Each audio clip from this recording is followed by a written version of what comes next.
എല്ലാവർക്കും ഉമ്മച്ചിൻ്റെ അടുക്കളയുടെ പുതിയൊരു വീഡിയോയിലോട്ട് സ്വാഗതം.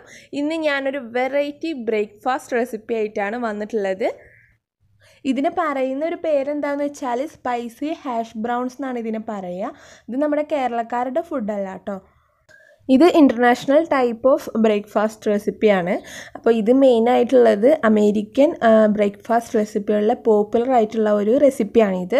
അപ്പോൾ നമുക്കിത് എങ്ങനെ ഉണ്ടാക്കാമെന്ന് നോക്കാം. വളരെ സിമ്പിളായ ഒരു റെസിപ്പിയാണ്. വീഡിയോയിലോട്ട് പോവാം.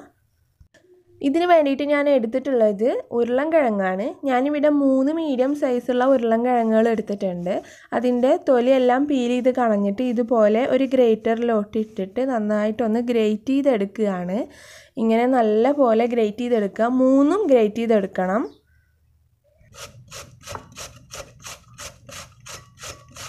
വലുതെടുക്കണ്ട, മീഡിയം സൈസ് വലിപ്പമുള്ളത് മതി. ഞാൻ കഴുകിയിട്ടാണ് എടുത്തിട്ടുള്ളത്. ഇനി ഇത് ഗ്രേറ്റ് ചെയ്തിട്ട് വീണ്ടും ഒന്നുകൂടെ കഴുകണം.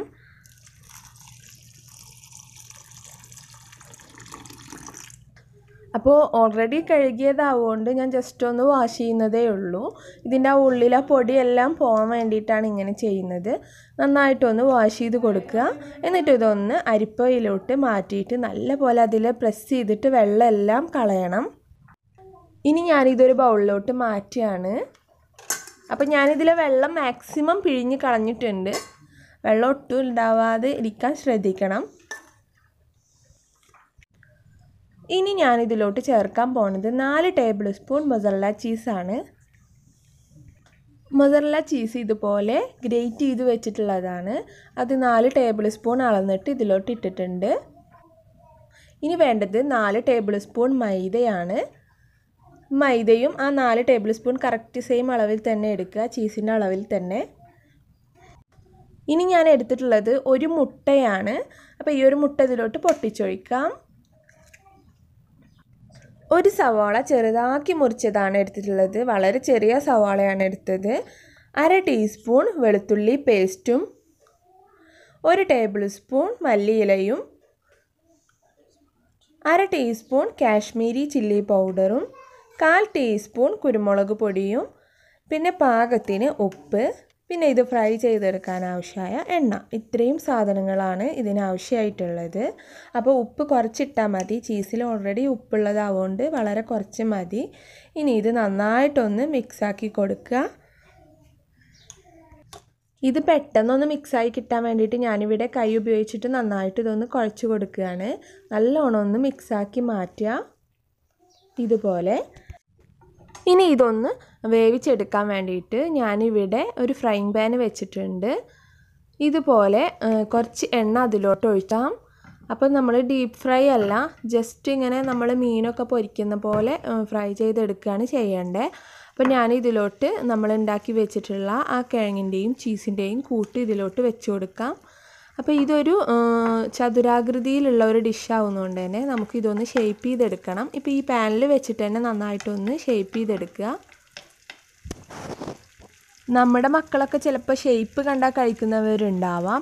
അപ്പോൾ അവർക്ക് ഇഷ്ടപ്പെട്ട ഷേപ്പിൽ നിങ്ങളിങ്ങനെ ആക്കി കൊടുക്കുകയാണെങ്കിൽ അവരെന്തായാലും കഴിച്ചോളും. അല്ലെങ്കിൽ ഇത് നല്ല ടേസ്റ്റാണ്, കുട്ടികൾക്ക് എന്തായാലും ഇഷ്ടമാവും. അപ്പോൾ ഇത് ഏത് ഷേപ്പായാലും അവരെന്തായാലും കഴിക്കും, അത് ഉറപ്പാണ്. ഇനി കഴിക്കാത്ത മക്കൾക്ക് അവർക്ക് ഇഷ്ടമുള്ള ഷേപ്പിൽ വെച്ച് കൊടുത്താലും മതി. അപ്പോൾ ഇതിൻ്റെ ഷേപ്പ് ചതുരത്തിലാണ്. അപ്പോൾ ഞാൻ അങ്ങനെ ആക്കി കൊടുത്തിട്ടുണ്ട്. നമുക്ക് കഴിയുന്ന രീതിയിൽ അങ്ങനെ ഒന്ന് ആക്കി കൊടുക്കുക. ജസ്റ്റ് ഒന്ന് ഇതുപോലെ ഒന്ന് അമർത്തി കൊടുക്കാം, എങ്കിൽ നന്നായിട്ട് വെന്ത് കിട്ടുള്ളൂ. ഒരുപാട് അങ്ങ് കനലിയാണ്ട് പരത്തരുത്. അത്യാവശ്യം ഒരു തിക്കിൽ തന്നെ ഇത് ചതുരത്തിലുള്ളത് ആക്കിയെടുക്കണം. ഒരുപാട് അങ്ങ് പരത്തരുത്. അപ്പോൾ ഇത് പെട്ടെന്ന് ആവും. ഒരു മീഡിയം ഫ്ലെയിമിലിട്ടിട്ട് പതുക്കെ ഇങ്ങനെ മൊരിയിപ്പിച്ചെടുത്താൽ മതി. അപ്പോൾ ഇത് ഒരു സൈഡ് ആയിട്ടുണ്ട് ഏകദേശമൊക്കെ. ഇനി ഇത് മറ്റൊരു സൈഡും മറിച്ചിടാം. അപ്പോൾ ഇങ്ങനെ ജസ്റ്റ് ഒന്ന് പ്രസ് ചെയ്ത് കൊടുക്കുകയാണെങ്കിൽ ഉള്ളൊക്കെ നന്നായിട്ട് വെന്ത് കിട്ടും. അപ്പോൾ 2 സൈഡും ഞാൻ നല്ലോണം ഒന്ന് മൂപ്പിച്ചെടുത്തിട്ടുണ്ട്. അപ്പോൾ ഇതിവിടെ റെഡി ആയിട്ടുണ്ട്. ഇനി ഇത് നമുക്ക് സെർവിങ് പ്ലേറ്റിലോട്ട് മാറ്റാം. അപ്പോൾ നല്ല ക്രിസ്പി ആയിട്ടാണ് ഇരിക്കണേ. ഉള്ളിൽ നല്ലൊരു സോഫ്റ്റ്നെസ്സുമാണ്. വളരെ ഈസി ആയിട്ടുള്ള ഈ റെസിപ്പി നിങ്ങളെല്ലാവരും ട്രൈ ചെയ്ത് നോക്കണം. അപ്പോൾ ഇതൊന്നും മലയാളത്തിൽ ഇതുവരെ ആരും ചെയ്തതായിട്ട് ഞാൻ കണ്ടിട്ടില്ല കേട്ടോ. അപ്പോൾ നിങ്ങളത് എല്ലാവർക്കും ഒന്ന് ഷെയർ ചെയ്യുക, എല്ലാവരും ഉണ്ടാക്കട്ടെ. അപ്പോൾ വീഡിയോ ഇഷ്ടമായിട്ടുണ്ടെങ്കിൽ തീർച്ചയായിട്ടും ലൈക്ക് ചെയ്യാനും കമൻറ്റ് ചെയ്യാനും മറക്കരുത്.